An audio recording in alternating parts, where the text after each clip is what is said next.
नारायणं नमस्कृत्य नरं चैव नरोत्तमं देवीं सरस्वतीं व्यासं ततो जयमुदीरये। ओम नमो नारायण। इस प्रकार से वैष्णवा नाम यथा शंभु, इसमें भगवान शंभु भगवान शिव को जिस प्रकार से वैष्णवों में श्रेष्ठ माना गया है, इसी प्रकार से शैवा नाम यथा विष्णु, उसी प्रकार से या हम ये कह सकते हैं शैवा नाम यथा नारायण। इसलिए हम जो है नारायण ओम नमो नारायण कह कर के परस्पर अभिवादन करते हैं, क्योंकि शैव संप्रदाय के प्रथम गुरु परंपरा में पहला नाम नारायण का आता है। ऐसे नारायण को हम ओम नमो नारायण कह करके उन्हें स्मरण करते हैं और अपनी गुरु परंपरा को भी इसके बहाने से उनको परंपरा को नमन हो जाता है। तो बंधुओं, समस्त गोस्वामी जनों को मेरा बहुत बहुत ओम नमो नारायण। और यह समाज विशेष रूप से भगवान शिव का अनुयायी है, तो हम आपसे प्रार्थना करते हुए एक दोहे से शुरू कर रहे हैं। और आज से हम आपको एक, वैसे तो हमारे गोस्वामी सेवा आश्रम की ओर से गोस्वामी सेवा संस्थान नर्मदापुरम होशंगाबाद की ओर से विगत 30-40 वर्षों से कुछ ना कुछ कार्य होता रहा है समाज के निमित्त। हमने सबसे पहले यहाँ दशनाम गोस्वामी मंडल की स्थापना की, उसके माध्यम से एक गुरुवाणी नाम की पत्रिका निकाली। उसके बाद में जो मैं समझता हूँ कि जो थोड़ा जाति के प्रति प्रेम रखते हैं वो निश्चित रूप से होशंगाबाद को जानते होंगे, क्योंकि यहाँ से एक गोस्वामी भास्कर नाम की पत्रिका जो सारे देश में जाती थी, उसके माध्यम से आपसे हम जुड़ते रहे हैं। इसके बाद में हमने गोस्वामी विभूति नाम की पत्रिका निकाली, और उसके बाद आपको जानकर के ताज्जुब होगा कि हज़ारों की संख्या में हमने अपने समाज के लोगों से, आप सब लोगों को पत्र लिखे, और उसमें से हमको सहयोग भी प्राप्त होता रहा है। और उस सहयोग का हमने सबसे पहले गोस्वामी इतिहास परिचय इस नाम की पुस्तक निकाली। उस पुस्तक में उन सब लोगों के नाम दिए हैं, पते दिए हैं, अनेक पूरे मध्य प्रदेश, उत्तर प्रदेश, राजस्थान, गुजरात, बंगाल, जहाँ जहाँ से भी हमको सहयोग मिला उन सबके पते दिए हैं उसमें गोस्वामियों के। साथ साथ में उसमें मठ, मढ़ी, गोत्र, अखाड़े, और साथ साथ में गोस्वामियों के ऋषियों के जो गोत्र हैं वो सब गोत्र वगैरह पूरी जानकारी दी। उसके भी हमारे पास 10-25 प्रतियाँ अभी बची हुई। इसके बाद फिर हमने एक छोटी सी पुस्तिका निकाली थी गोस्वामी परिचय का। नहीं, सबसे पहले निकाला था गोस्वामी प्रकाश, वो भी काफ़ी समादृत हुआ, उसकी एक ही प्रति बची हमारे पास। इसके बाद फिर प्रकाशित हुई गोस्वामी परिचय का, छोटी सी पुस्तिका है। उसमें भी बहुत सारी ऐसी बातें जिससे सिद्ध होता है कि जब वर्ण की बात आती है, जब विद्वान लोग विचार करते हैं कि भैया गोस्वामियों का किस ब्राह्मण में लिया जाए, जाति तो ठीक है गोस्वामी, पर वर्ण क्या है इनका, तो वो यानी अधिकांश स्व एक ही बात कहता है कि ब्राह्मण वर्ण हैं। क्यों भैया ब्राह्मण वर्ण क्यों हैं? क्योंकि पहले क्या है, सन्यासी होने का अधिकार केवल ब्राह्मणों को ही था। ब्राह्मण सन्यासी होता था, किसी कारण से उसने फिर से पुनः गृहस्थाश्रम में लौट आया, तो फिर अपना मूल रूप में आ गया, तो मतलब ब्राह्मण तो है ही, वो मूल रूप से तो ब्राह्मण ही है, फिर वो सन्यासी हो गया। पर सन्यासी भगवान शंकराचार्य के सानिध्य में आने के कारण लोग वो अपना स्वत्व भूल गए, मूल रूप भूल गए। क्योंकि गृहस्थाश्रम में आने के बाद में तो हमें छोटा संस्कारों से सामना करना पड़ता है, तो इसलिए मूल रूप से हम ब्राह्मण ही हैं। तो इन सारी बातों को लेकर के हम समय समय पर, और हम अपनी तरफ से कुछ नहीं भाई, हम तो बहुत छोटे व्यक्ति हैं, विद्वानों ने हमारे समाज में देखो क्या क्या उनके विचार हैं, उन सारे विचारों का संकलन करके हम आपके सामने रख रहे हैं। अब विचार आपको करना है, क्योंकि ईश्वर की कृपा से आप शिक्षा का वैसा गोस्वामी समाज उतना पिछड़ा नहीं रहा है। अब तो खुद जो है पढ़ा लिखा हो गया है और साक्षर भी हो गया है, और अपना स्वत्व भी समझने लगा है, और ये भी जानकारी उसको कि समाज में, अन्य समाजों में हमारी क्या स्थिति है, और इस समाज को किस स्थिति से रहना चाहिए, कैसे रहना चाहिए, आचरण कैसा होना चाहिए। और इसलिए इन सारी बातों को रखते हुए हमने अभी एक पुस्तक गोस्वामी ब्राह्मण संस्थान के द्वारा ये देखिए गोस्वामी ब्राह्मण दर्शन एक पुस्तिका अभी प्रकाशित हुई है। ये इसकी बड़ी चर्चा है, काफ़ी हमारे पास फ़ोन भी आ रहे हैं। तो ये अब इसकी हम आपको जो भी इसको मतलब उपलब्ध कराना चाहे, लेना चाहे, और केवल उसको 100 रुपये देने होंगे, 100 रुपये भेजना होगा। हम अपने इसमें समय समय पे आपको फ़ोन पे नंबर दिया करेंगे या खाता नंबर उस पर आप भेज दिया करेंगे। तो ये 50 हमने मालूम बिल्कुल सहज 50 रुपये रखा है। हम यहाँ से आगे आप 50 में ले सकते हैं, और 50 के लिए आजकल डाक इतना महंगा हो गया, और यहाँ से पोस्ट ऑफिस जाने में भी हमको 25-30 रुपये लग जाते हैं। तो 100 रुपये डाक व शायद 100 रुपये रखा है हमने। तो इसकी अब इसमें क्या है, अब आपके मन में जिज्ञासा होगी कि है क्या इसमें।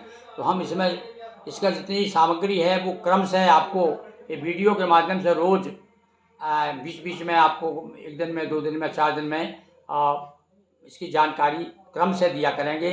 हमने इसको जो है पहले थोड़ी सी आज पुस्तक की जानकारी दे देते हैं आज आपको। तो ये देखिए ऊपर लिखा है ओम तत्पुरुषाय विद्महे महादेवाय धीमहि तन्नो रुद्रा प्रचोदयात्। और ये देखिए लिखा है गोस्वामी ब्राह्मण दर्शन, यानी इसके माध्यम से आपको जानकारी हो जाएगी गोस्वामी कौन है। और इसके बाद में यहाँ संपादक द्वय एक और नवयुवक हैं, अभी भागवताचार्य हैं हमारे अमरीश पुरी जी, भोपाल रह रहे हैं, वो राजधानी मध्य प्रदेश की राजधानी भोपाल में, और बहुत ही सुंदर काम कर रहे हैं। भागवताचार्य हैं, भागवत करते हैं और योग सिखाते हैं, योगाचार्य हैं। अभी अभी हमारी संस्था शिव संकल्प साहित्य परिषद ने उन्हें योग ऋषि की उपाधि से विभूषित किया है। तो ये उनका पूरा श्रम है। हमारा नाम तो केवल सम्मान के लिए रख दिया है। तो संपादक दो है गोस्वामी कुलोद्भव पंडित गिरिमोहन गुरु नगर श्री, भागवताचार्य ध्यान गुरु पंडित अमरीश गोस्वामी, ये ऊपर। और इसके अंदर थोड़ा सा दर्शन करा दें हम आपको। ये उनका देखिए, ये है आप अमरीश गोस्वामी जी, ये जिनके प्रयास से ये इनका सबसे अधिक 90% इनका प्रयास है, हमारा 10% है। ये देखिए आपकी दूसरी एक और हमारे नगर नर्मदापुरम के शास्त्री हैं, ये कर्मकांड में कहना चाहिए कि निमग्न रहते हैं, और भागवत का मूल पाठ भी या तो अधिकांश घरों में जाकर किया करते हैं, यानी प्रोताई का काम कर रहे हैं। और इधर पीछे उन्होंने कृपा करके अन्य हमारे बंधु साथियों ने बोले गुरुजी आपका परिचय होना चाहिए, तो मेरा परिचय यहाँ संस्कृत में दिया गया है। तो ये छोटा सा आपका एक परिचय हो गया, और इसके बाद में मंगलाचरण दिया हुआ है। तो मैं आपको मंगलाचरण पढ़ के सुनाता हूँ। आज केवल इतना ही। अब क्रम से हम आपको रोज़ इसमें क्या सामग्री है, क्या विषय है, और हम चाहेंगे आपकी प्रतिक्रिया भी मिलती रहे, ताकि और हमारा संवाद बना रहे। और जो इस प्रति को लेना चाहे वो हमें हमारे कार्यालय में 100 रुपया भेज करके प्राप्त कर सकता है। तो हम उसको पता भी दे देंगे आपको। तो मैं पढ़ के आज सुनाता हूँ। तो सबसे पहले तो इसके बाद में मंगलाचरण, और जिनकी कृपा से विशेष रूप से अपने आप को बड़ा गौरवान्वित समाज करता है, दशनामी नाम लेकर के, दशनामी सन्यासी, दशनामी गोस्वामी, दशनामी ब्राह्मण हैं हम लोग। तो कौन कौन से वो दशनाम हैं, वो उनका एक शंकराचार्य जी का मठानुशासन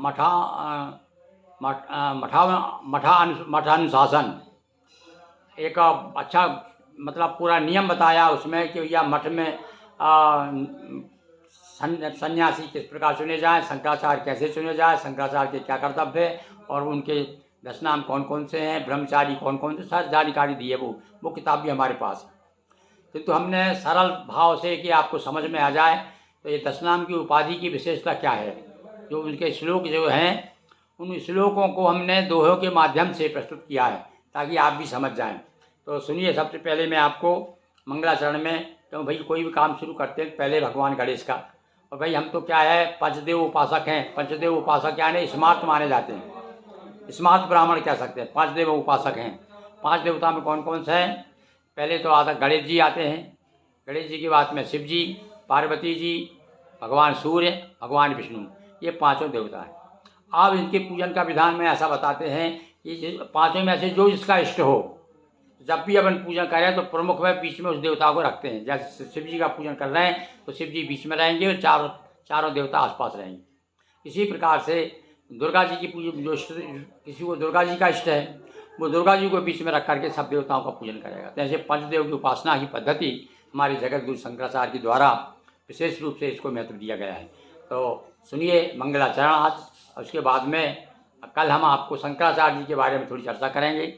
उनका चालीसा भी हमने तैयार किया है, बड़ी मेहनत 3 साल में तैयार हुआ है साहब। देखिए आप, उनकी ऐसी कृपा हुई कि बहुत कोशिश करता रहा मैं, और जब लिखते लिखते कल लेखनी बंद हो जाती थी, मैं रुक जाता था, पर वो उनकी ऐसी कृपा हुई तो पूरा चालीसा तैयार हो गया। तो इस प्रकार से हमने अपने जीवन समर्पित कर दिया है। अभी तक हमने 39 चालीसा हो गए हैं, एक और तैयार हो जाएगा तब उसे हम प्रकाशित करा के आप तक पहुंचाएंगे। अभी एक चीज़ और नई आपको, ये गोस्वामी साहित्य, गोस्वामी ब्राह्मण दर्शन के साथ साथ हमने भगवती नर्मदा की प्रेरणा, सरस्वती जी की मैया की कृपा से कुछ पुराणों को दोहा चौपाइयों में प्रस्तुत किए हैं हमने।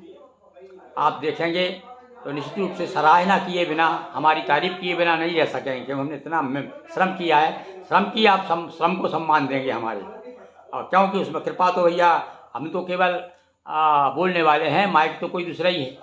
तो आप देखिए, आप केवल माइक है, हम तो बोलने वाला कोई दूसरा ही है जो हमको प्रेरणा देता है। तो हमने सबसे पहले नर्मदा पुराण, संक्षिप्त नर्मदा पुराणम, ये 100 पृष्ठ की किताब है, पुस्तक है, ग्रंथ है। और इसी प्रकार से फिर हमने शिव पुराणम, संक्षिप्त शिव पुराणम, ये लगभग 150 पृष्ठ का है, और पूरे भगवान शिव की पूरी कथानक उसमें हमने दोहा चौपाइयों में तैयार की है, ये भी प्रकाशित हो चुका है। इसी प्रकार से देवी भागवत पुराण, जो जिनको इष्ट देवी है वो जरूर इसे पढ़ना चाहेंगे। उसका नाम रखा देवी, संक्षिप्त देवी भागवत पुराणम, ये भी दोहा चौपाइयों में। ये इनकी सब कीमत 200 रुपये रखी हमने, केवल ज़्यादा ना रख करके, ताकि सहज भाव से आपके जेब पर बोझ भी ना आए और आप उसे प्राप्ति कर सकें। इसके बाद में फिर हमने भागवत पुराण, देवी भागवत पुराण, विष्णु पुराण, गणेश पुराण, ये सब छप चुके हैं। समय समय पर आपको जानकारी देंगे।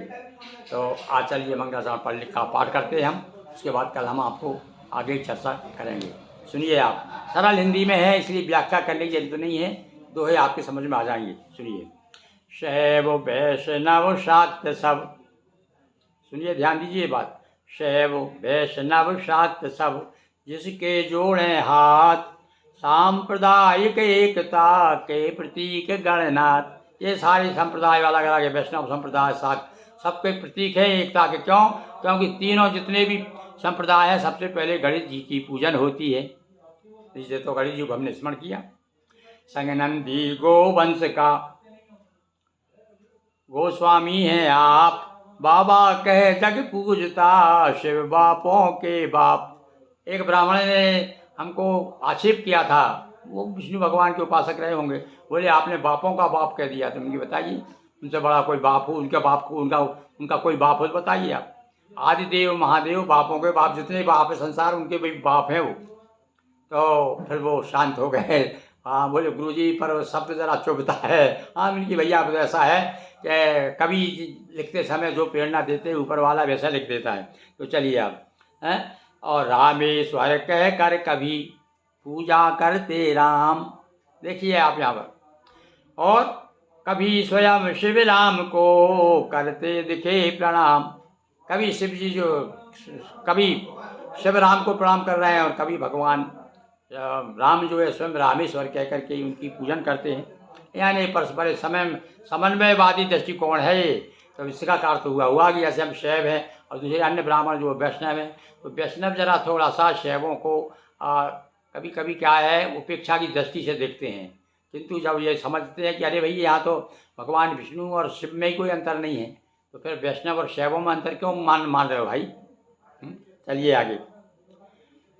शैव वैष्णव भी करें प्रस्तुत है आदर्श, सम्मानित हो परस्पर पाएंगे उत्कर्ष। हाँ, हमको भी चाहिए कि हम अन्य ब्राह्मणों का सम्मान करें, और वो जो वैष्णव अन्य ब्राह्मण जो हैं, वैष्णव लोग हैं, वो भी शैव ब्राह्मणों का सम्मान करें, शैव गोस्वामियों का सम्मान करें, शैव सन्यासियों का सम्मान करें। हम ऐसा हमारी ये भावना है। एक दोहा और सुनिए, फिर आगे का हम कल आपको सुनाइए। ऋषिकुल गुरुकुल कहा था, गोस्वामी का वंश। कौन सा वंश है भाई? गोस्वामी का। ये ऋषियों का कुल है, ये कोई साधारण नहीं है। बड़े तपस्वी जिन्होंने वेदों की रचना की है, ऐसे ऋषियों का गुरुकुल कहता है ये। तो फिर कौए के काम क्यों जब कहलाते हंस, ये कभी कभी पीड़ा होती है आचरण देख करके हमारी समाज में। और उसके पीछे बात यही है कि शिक्षा का अभाव होने के कारण, पढ़े लिखे लोग ना होने के कारण और अपने गुरुता को समझ नहीं पाते, इसलिए उनके आचरण में कहीं कहीं कमी दिखाई देती है, दुख होता है, इसलिए ऐसा मुझे कहना पड़ा। तो इस प्रकार से आज बहुत कुछ चर्चा हो गई। अब नियमित रूप से हम इसी मंच पर, ये मंच मिल गया है अपने गोस्वामी ब्राह्मण दर्शन, इसी मंच पर आपसे चर्चा करते रहेंगे और अपनी प्रतिक्रियाओं से हमें लाभान्वित करते रहिए और जुड़ते रहिए और संवाद करते रहिए। ओम नमो नारायण।